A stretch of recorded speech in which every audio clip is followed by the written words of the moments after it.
वसा जनसेवेचा. पाणी मिळालंच पाहिजे. हक्काचं पाणी मिळालंच पाहिजे.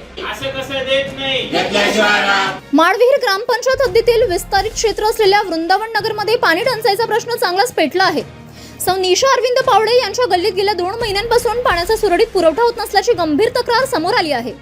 विशेष म्हणजे नागरिकांनी शासनाचा संपूर्ण महसूल भरूनही त्यांना त्यांच्या मूलभूत हक्कांपासून वंचित राहावे लागत असल्याचे पंचायत समितीच्या पत्रातून स्पष्ट झाले आहे. पंचायत समिती बुलढाणा येथील गटविकास अधिकारी यांनी ग्रामपंचायत अधिकारी अथवा प्रशासक माळविहीर यांना थेट पत्र देत तात्काळ पाणी पुरवठा सुरळीत करण्याचे आदेश दिले आहेत. पाणी सोडण्याच्या दिवशीच पाईपलाईन फुटते, त्यामुळे नागरिकांना पुन्हा त्रास सहन करावा लागत आहे. जलजीवन मिशनच्या संबंधित विभागानेही पाणी सोडण्यापूर्वी 2 दिवस आधी कळवण्याचे पत्र दिले होते, मात्र त्यावरही कोणती ठोस कारवाई झाली नसल्याचे पत्रातून दिसते.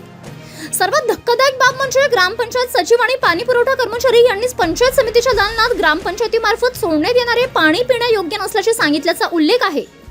ही बाब नागरिकांच्या आरोग्याशी थेट खेळ करणारी आहे.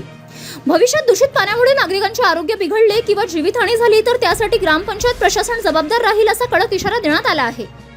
दरम्यान जलजीवन मिशनचे काम अद्याप पूर्ण झालेले नाही आणि योजना ग्रामपंचायतीकडे हस्तांतरही झालेली नाही. त्यामुळे सध्याचा पाणी पुरवठा करणे ही थेट माळविहीर ग्रामपंचायतीची जबाबदारी आहे. पाणीपट्टीकर ग्रामपंचायत वसूल करते, मग नागरिकांना पाणी देण्याची जबाबदारी कोणाची, असा संतप्त सवाल आता नागरिक विचारत आहेत.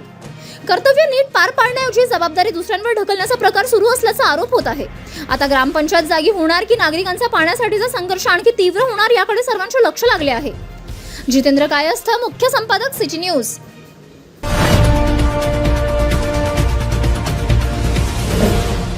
सिटी न्यूज, वसा जनसेवेचा.